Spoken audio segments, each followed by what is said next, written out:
The rain was coming down hard that Thursday night, hitting the windows of the tall office building like tiny pebbles. Inside, Maria was pushing her cleaning cart down the empty hallway, her rubber shoes squeaking softly on the polished floor.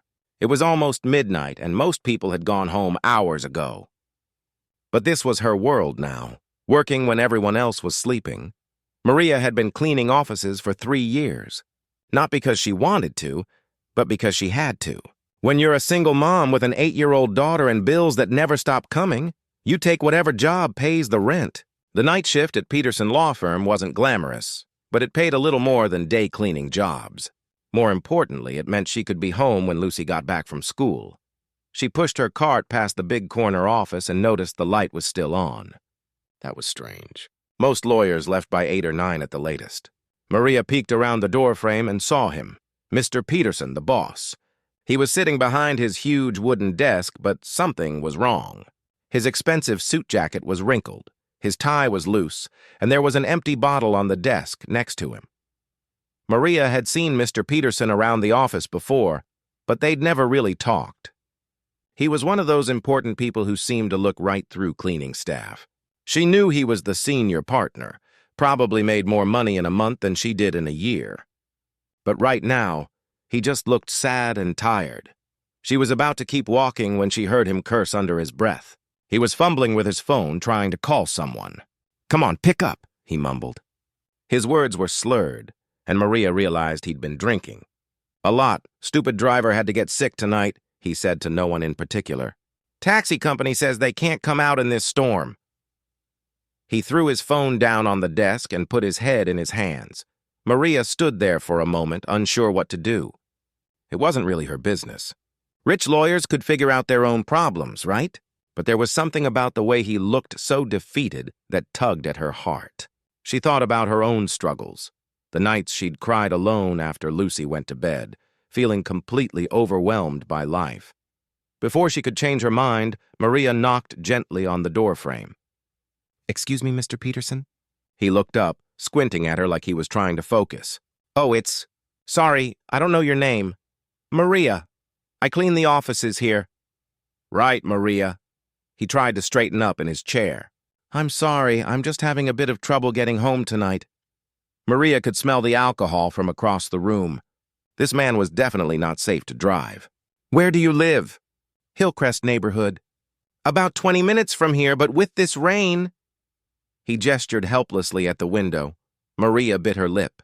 Hillcrest was the expensive part of town with big houses and perfect lawns. She'd cleaned houses there before, back when she did day work.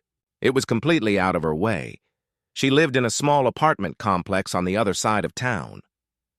But the thought of leaving someone stranded, even someone who probably never noticed she existed, didn't sit right with her. "I could drive you," she heard herself say. Mr. Peterson looked surprised. "You would do that?" "I have a car. It's not fancy, but it runs okay."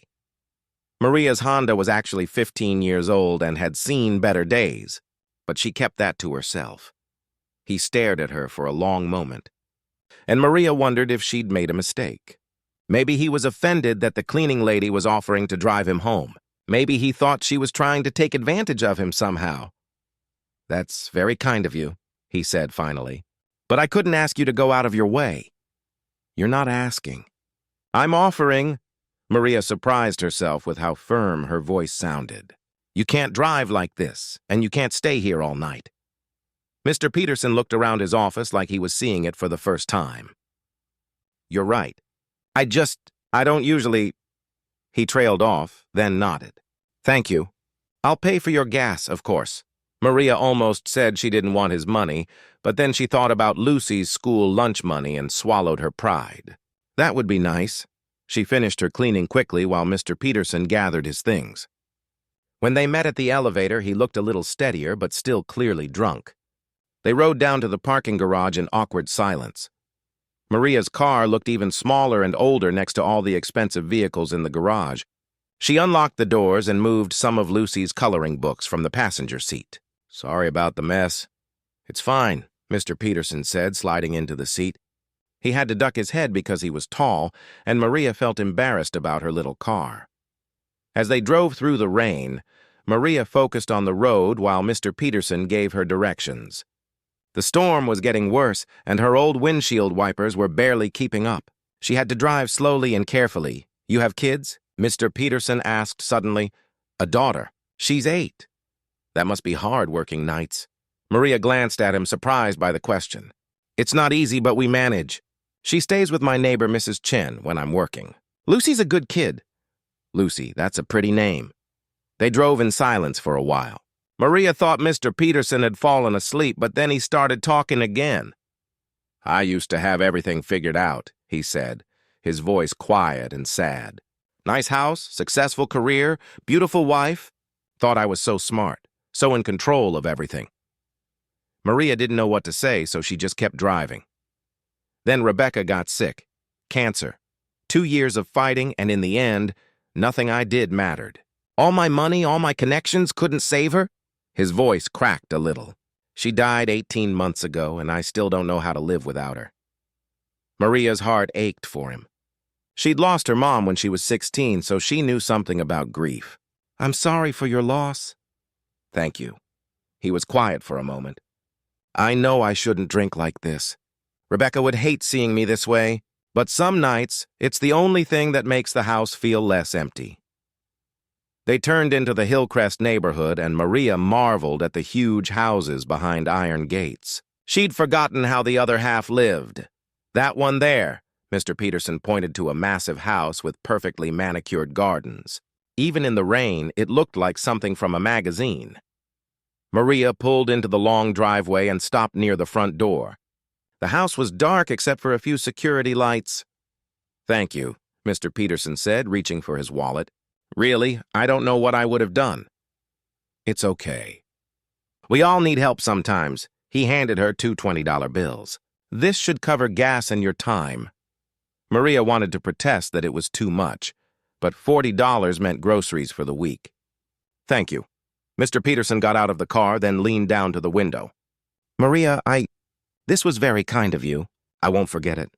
She watched him walk to his front door, fumbling with his keys. Once he was safely inside, she backed out of the driveway and headed home through the storm. As she drove back to her small apartment, Maria thought about the lonely man in the big house. She'd never imagined that someone so successful could seem so lost. It made her think about her own life differently. Sure, she was struggling financially, but she had Lucy, she had purpose. She had hope for better days. When she finally got home, Mrs. Chen was asleep on the couch and Lucy was sound asleep in her bed.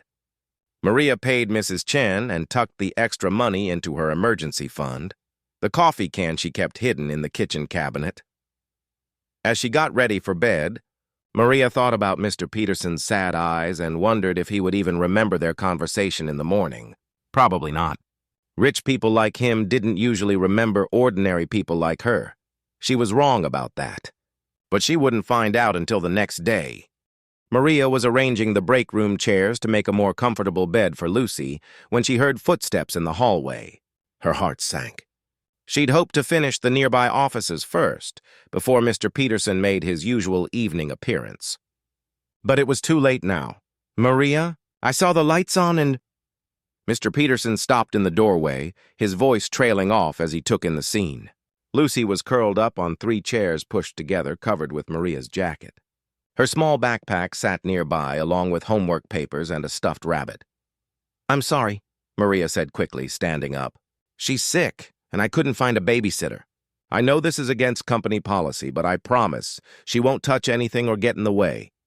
Mr. Peterson stepped into the room, his expression unreadable. Maria's stomach twisted with anxiety.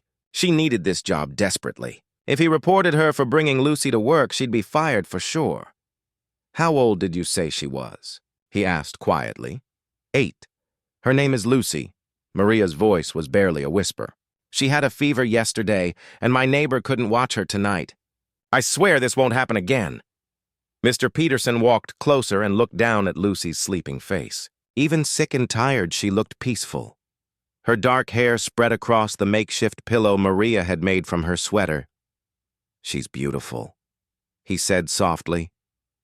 "Please don't fire me," Maria blurted out. "I know this looks bad, but I had no choice. If I missed another night of work, I couldn't make rent this month. Mr. Peterson turned to look at her, and Maria was surprised to see something like pain in his eyes. Fire you? Maria, I'm not going to fire you. This is how you live? Racing between jobs and childcare, bringing your sick daughter to work because you can't afford to stay home? Maria felt her cheeks burn with shame. I managed just fine. That's not what I meant. Mr. Peterson sat down in one of the chairs, careful not to wake Lucy. I've been living in my own bubble of grief for so long, I forgot that other people have real problems too. Problems that can't be solved by drinking expensive whiskey alone in a big house. They sat in silence for a moment, watching Lucy sleep. Finally, Mr. Peterson spoke again. Tell me about her. About Lucy. Maria relaxed slightly. Talking about her daughter was always easy.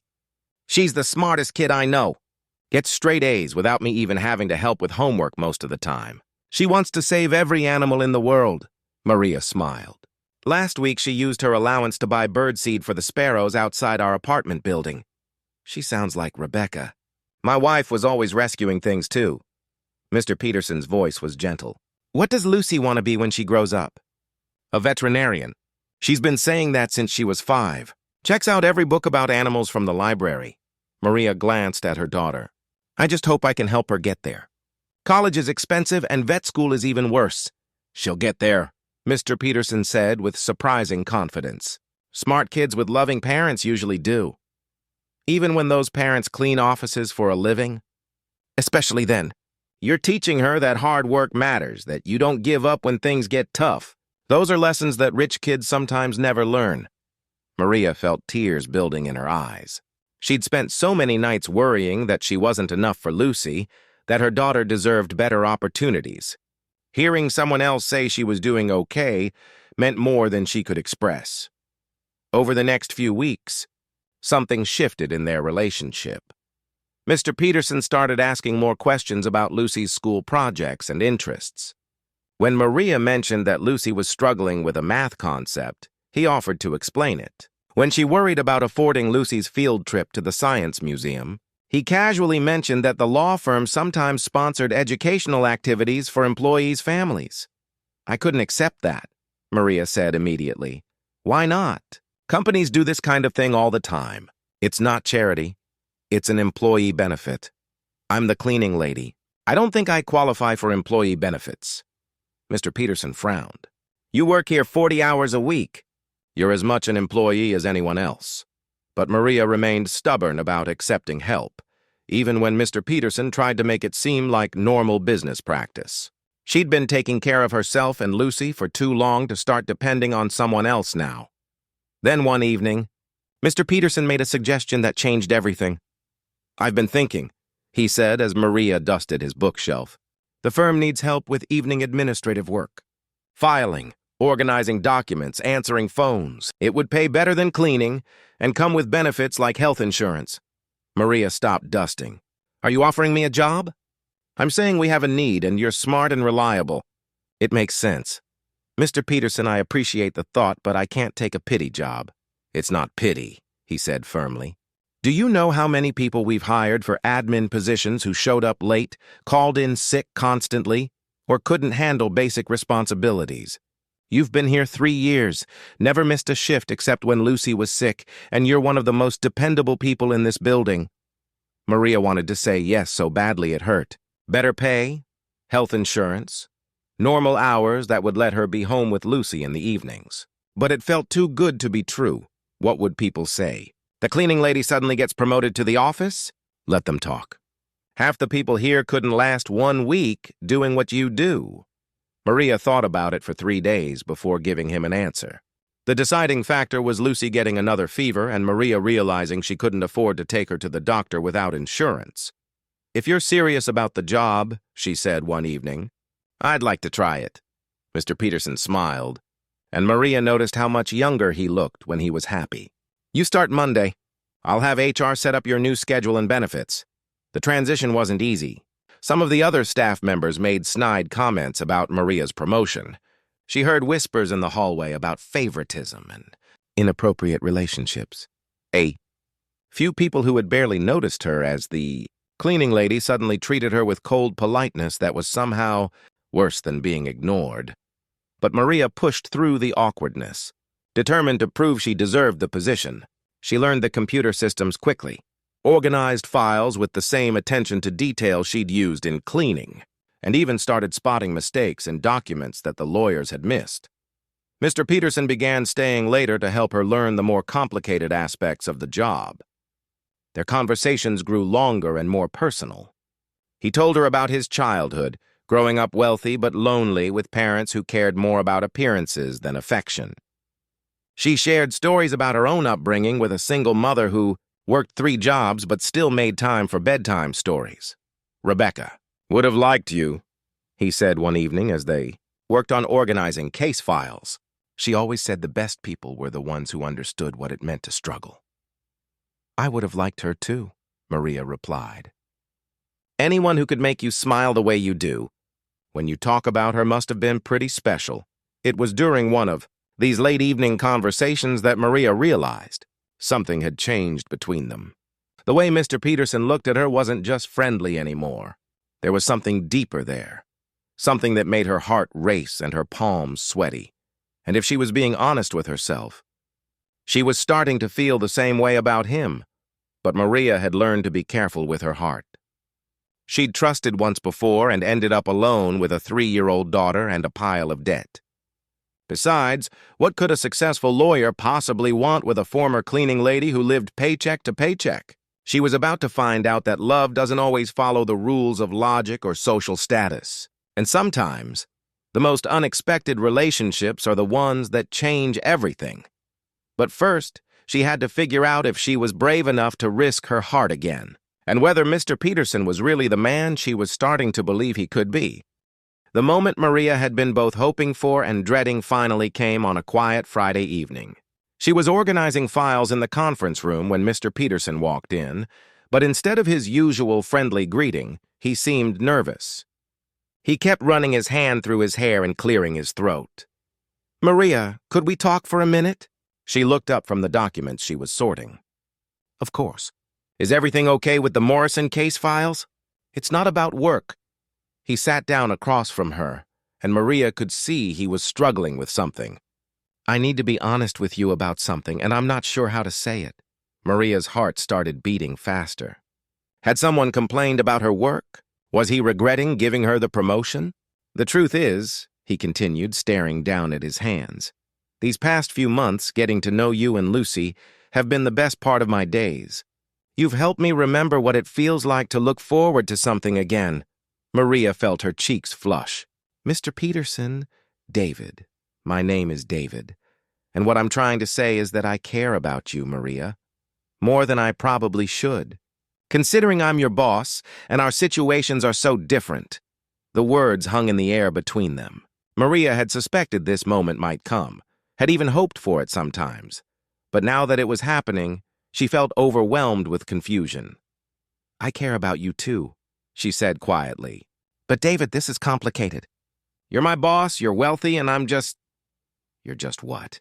An amazing mother who works harder than anyone I know? A woman who's kind enough to help a stranger and strong enough to build a life from nothing?" David leaned forward. "Maria, you're not just anything. You're extraordinary." Maria felt tears building in her eyes. Nobody had ever called her extraordinary before. "You don't understand.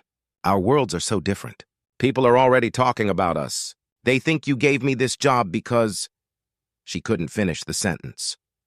"Because I have feelings for you? Maybe I did. But you've earned this position 10 times over." They might have talked more, but Lucy chose that moment to burst through the conference room door. Maria had started bringing her to work occasionally when Mrs. Chen wasn't available, and Lucy had grown comfortable in the office. "Mommy, look what I drew." Lucy held up a picture of 3 stick figures standing in front of a house. "That's you, and that's me, and that's Mr. David." Maria's face went bright red, but David smiled at the drawing. "Is that your house, Lucy?" "No, our apartment is too small for 3 people. This is the house we're going to live in when Mommy marries you." "Lucy!" Maria gasped, mortified, but David just laughed. "Well, that's certainly direct. What makes you think your mom and I are getting married?" "Because you look at her the same way Prince Eric looks at Ariel in my movie." and you make her smile more than anyone else does. Out of the mouths of babes. Maria wished the floor would swallow her up. But David seemed charmed by Lucy's honesty. "Your daughter is very observant," he said to Maria later, after Lucy had gone back to doing homework in the break room. "She's also 8 years old and doesn't understand how complicated real life is. Maybe that's not a bad thing. Maybe we're the ones making it more complicated than it needs to be." Over the next few weeks, David and Maria began spending more time together outside of work. He started joining them for dinner sometimes, bringing takeout to Maria's small apartment.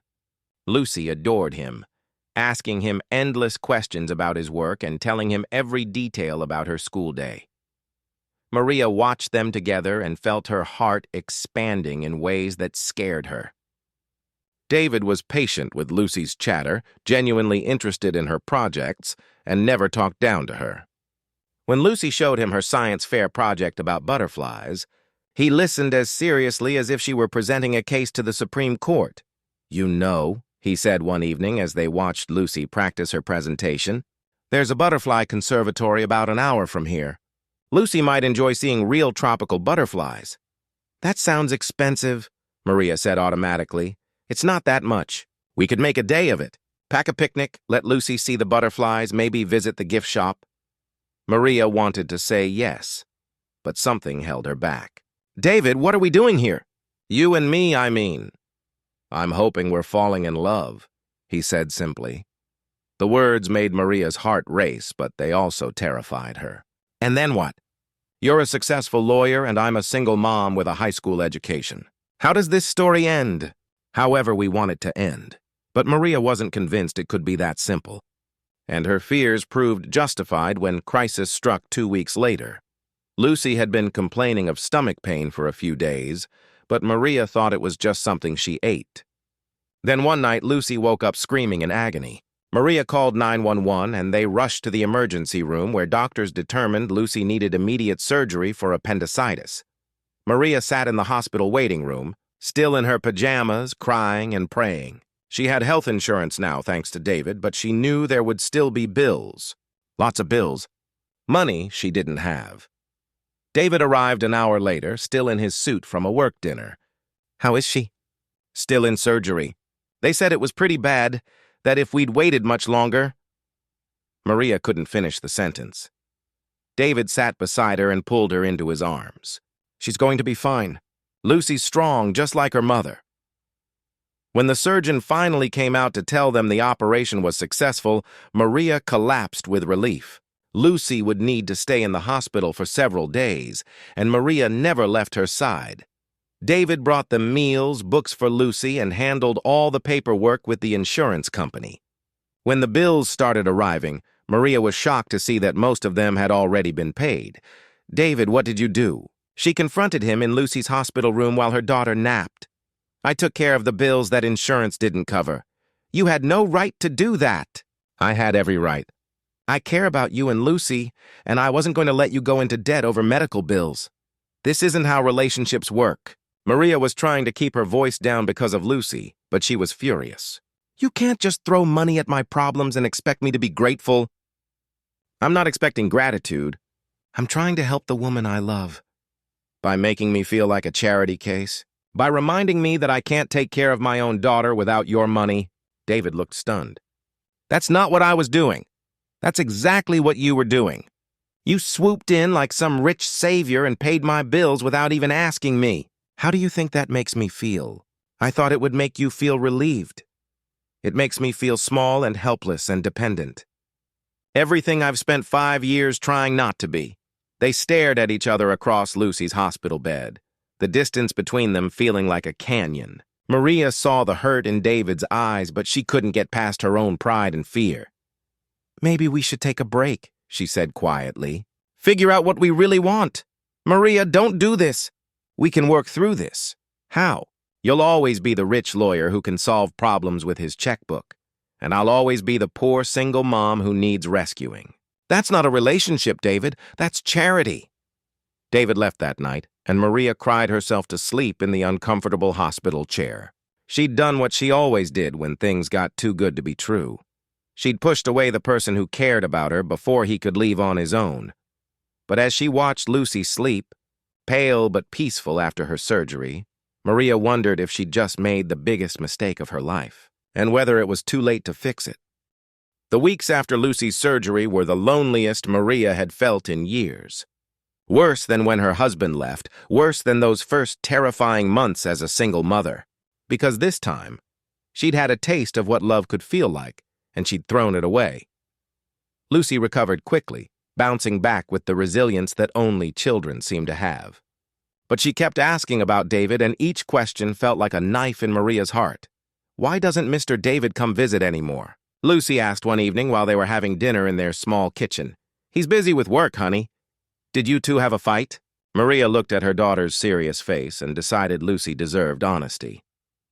Kind of. Sometimes grown-ups disagree about important things. Was it about money? I heard you yelling at the hospital. Maria's heart sank. She thought Lucy was sleeping during that awful argument. Partly yes. Mommy, you know how you always tell me that saying sorry fixes most problems? This is more complicated than that, sweetheart.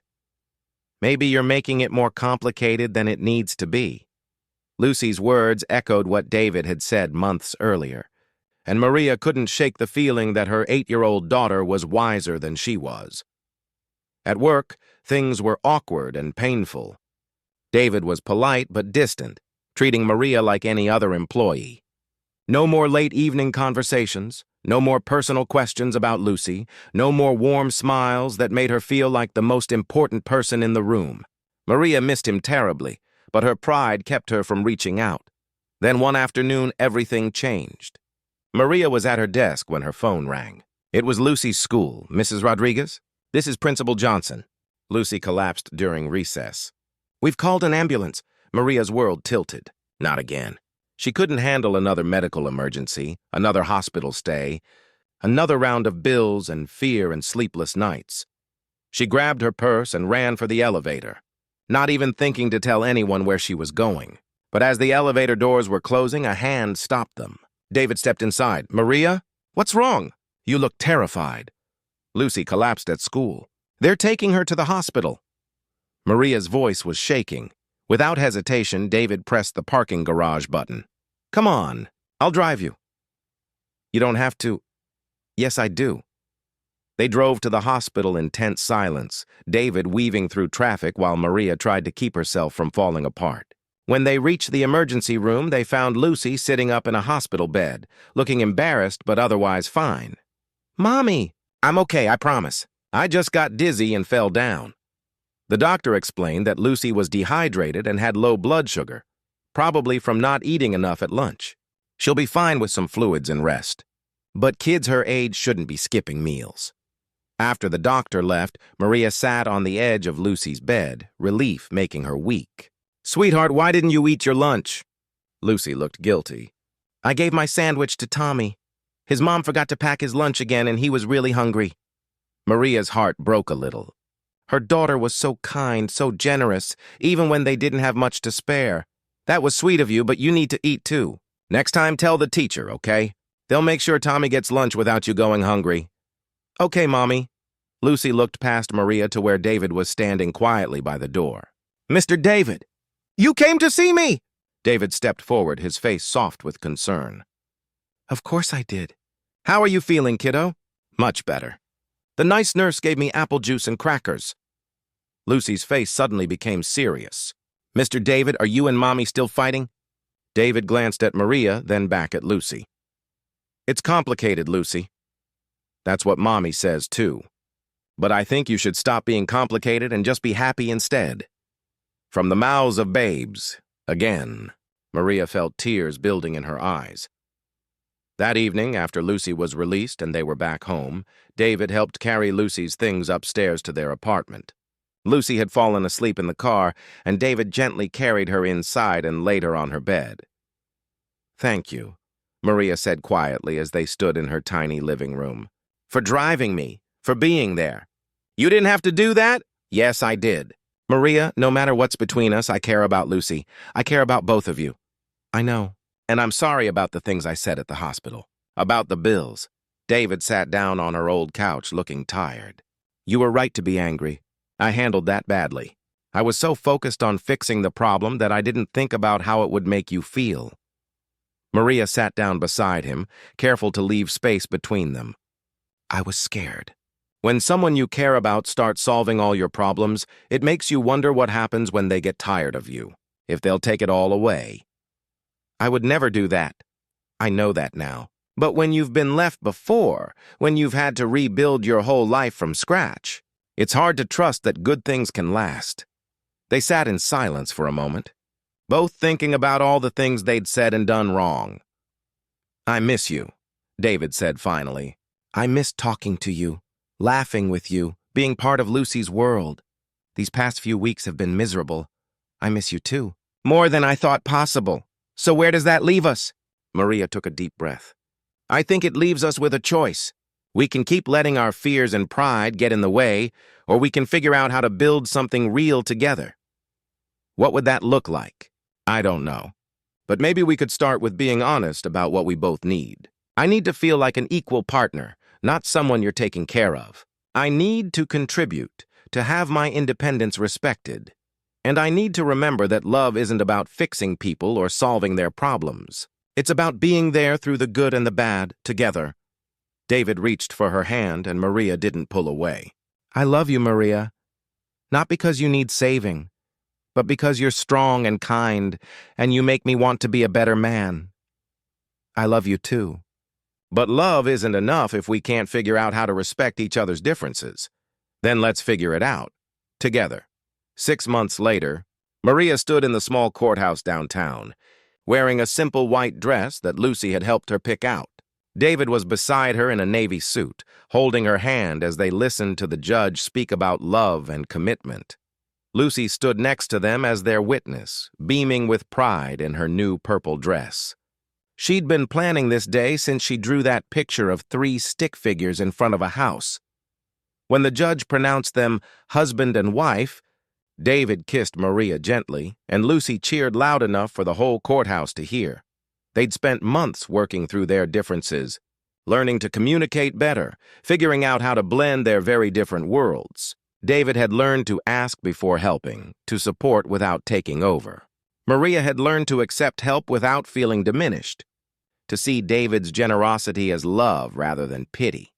They'd bought a house together, not David's mansion, but a modest home in a good neighborhood with a yard big enough for the dog Lucy had been begging for. Maria had finished her college degree, studying at night while working part-time at the law firm.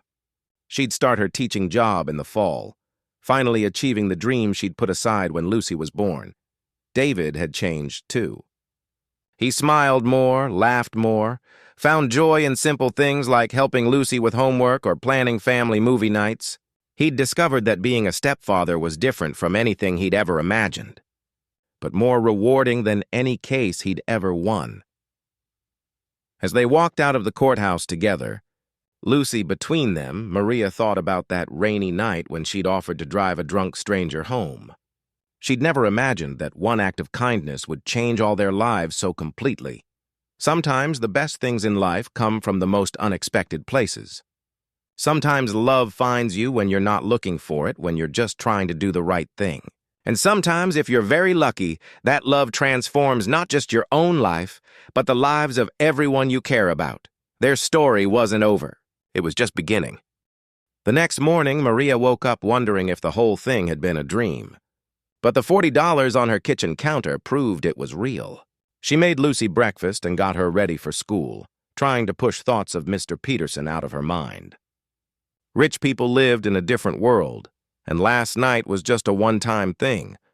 But when she arrived for her cleaning shift that evening, something felt different. As she walked past the big corner office, she noticed Mr. Peterson look up from his desk. Their eyes met for just a second before she quickly looked away and kept walking. Her heart was beating fast, and she wasn't sure why. About an hour later, while she was emptying trash cans in the hallway, she heard footsteps behind her. "Maria?" She turned around to find Mr. Peterson standing there, looking much better than he had the night before. His suit was crisp, his hair was neat, and he seemed completely sober. But there was something embarrassed in his expression. "I wanted to thank you again for last night," he said. And to apologize. I wasn't exactly at my best. It's okay, Maria said quietly. Everyone has bad days. Still, what you did was very kind. I don't think many people would have helped a stranger like that. He paused. Especially not their boss. Maria shifted uncomfortably. She wasn't used to having conversations with important people at work. I just couldn't leave you there. Mr. Peterson smiled, and Maria noticed it was a nice smile. Sad, but genuine. Well, thank you. If there's ever anything I can do to return the favor, I'm just doing my job, Maria said, then immediately felt stupid. Driving drunk bosses home wasn't part of her job description. Right. Well, I'll let you get back to work. He started to walk away, then stopped. Maria, drive safely tonight. The roads might still be slippery from yesterday's rain. She watched him go back to his office, surprised that he'd remembered her name. Most of the lawyers here barely acknowledged the cleaning staff existed. The next few weeks fell into a strange new pattern. Mr. Peterson would nod and say hello when she passed his office. Sometimes he'd ask how she was doing or comment on the weather. Small talk, really, but it was more conversation than Maria usually had during her long, quiet shifts. Then one Thursday night, almost a month after the drive home, Mr. Peterson was still working when Maria came by to clean his office. Don't mind me, she said, starting to dust the bookshelf. You're not bothering me, he said, looking up from his computer. Actually, it's nice to have some company. These late nights can get pretty lonely. Maria nodded, understanding that feeling all too well. Why do you stay so late? Mr. Peterson was quiet for a moment. Honestly? Because going home to an empty house is hard. At least here I'm being productive. I understand, Maria said softly. Sometimes keeping busy is the only way to get through the day. You sound like you speak from experience, Maria hesitated. She didn't usually talk about her personal life at work, but something about Mr. Peterson's tone made her feel safe to share. My husband left when Lucy was 3. Said he wasn't ready to be a father. I spent a lot of months working extra shifts just to avoid thinking about it. That must have been incredibly difficult. It was. But Lucy needed me to figure it out, so I did. Maria moved to clean his desk, carefully working around his papers. Kids have a way of making you stronger than you thought you could be. Rebecca and I tried to have children, Mr. Peterson said quietly. It never happened for us. I sometimes wonder if things would have been different if we'd had kids. If I'd have something left of her now, Maria's heart ached for him. I'm sorry. That's a hard loss on top of losing your wife. They worked in comfortable silence for a while, Maria cleaning and Mr. Peterson typing on his computer. It was strange, but Maria found herself looking forward to these quiet conversations. It had been so long since she'd talked to another adult about anything deeper than Lucy's homework or the weather. Can I ask you something? Mr. Peterson said suddenly. Sure. How do you do it? Stay so positive, I mean. You're working nights, raising a daughter alone, and you still found it in your heart to help a stranger. Where does that strength come from? Maria paused in her dusting. Nobody had ever asked her that before. I don't feel very strong most of the time. I feel tired and worried and scared about money constantly. She thought for a moment. But Lucy believes I can handle anything. When someone looks at you like you're their whole world, you find a way to be worthy of that trust. She's lucky to have you. I'm lucky to have her. Maria smiled. She wants to be a veterinarian when she grows up. Loves animals more than anything. Yesterday, she spent an hour trying to convince me we should adopt every stray cat in the neighborhood. Mr. Peterson laughed, and Maria realized it was the first time she'd heard him laugh. How many cats are we talking about? At least 6. She had names picked out for all of them and a whole plan for where they'd sleep. Maria found herself laughing, too. I had to explain that our apartment barely fits the 2 of us, let alone a cat colony. Maybe she'll settle for 1 cat? Maybe, if I can ever afford pet deposits and vet bills. Maria immediately regretted saying that. She didn't want Mr. Peterson to think she was hinting for money.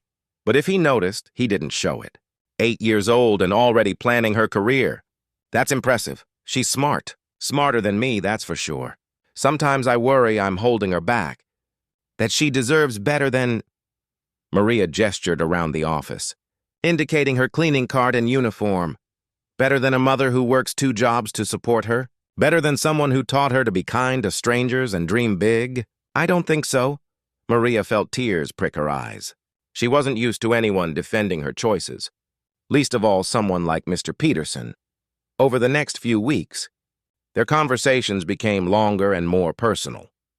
Mr. Peterson started staying later at the office, and Maria began to suspect it wasn't just about work. She told him about Lucy's science fair project on solar energy and how they'd built a solar oven out of a pizza box and aluminum foil. He shared memories of his wife, Rebecca, how she'd volunteered at animal shelters and always brought home stray dogs. She would have loved Lucy, he said one night. Rebecca had that same gentle way with creatures that needed protecting. Lucy would have loved her too. She's always asking why some people don't have mommies or daddies. I never know how to explain that sometimes life just isn't fair. What do you tell her? That families come in all different shapes. That love is what makes a family, not just blood. Maria finished wiping down his conference table. Sometimes I worry it's not enough, though. That she needs more than just me. From what you've told me, Lucy sounds like a happy, confident kid. You're doing something very right. These conversations became the best part of Maria's day. After months of feeling invisible at work, it was amazing to have someone actually listen to her thoughts and opinions. Mr. Peterson was nothing like she'd expected a rich lawyer to be. He was thoughtful and funny, and he seemed genuinely interested in her life. But then everything changed one Tuesday night when Lucy got sick. Maria was supposed to work, but Lucy had a high fever and was throwing up. Mrs. Chen was visiting her own sick grandson and couldn't babysit. Maria called in sick to work, knowing she couldn't afford to lose the pay but unable to leave her daughter alone. The next night, Lucy was feeling better but still weak. Maria couldn't afford another night off, and Mrs. Chen still wasn't available. She stared at her daughter's pale face and made a decision that broke all her rules about keeping work and personal life separate. Lucy, how would you feel about coming to work with Mommy tonight? Just this once? Lucy's eyes lit up despite her tiredness. Really? I get to see where you work? You'd have to be very quiet and stay in one place while I clean. Think you can handle that? I promise I'll be good, Mommy. So that night, Maria packed a bag with Lucy's homework, some books, and a blanket. She planned to set Lucy up in the break room where she could rest while Maria worked nearby. What she didn't plan for was Mr. Peterson working late again. And what he saw when he found them in the break room would change everything between them. But that night, as Maria watched her daughter sleep peacefully on the uncomfortable break room chairs, she had no idea that her carefully separate worlds were about to collide in ways she'd never expected.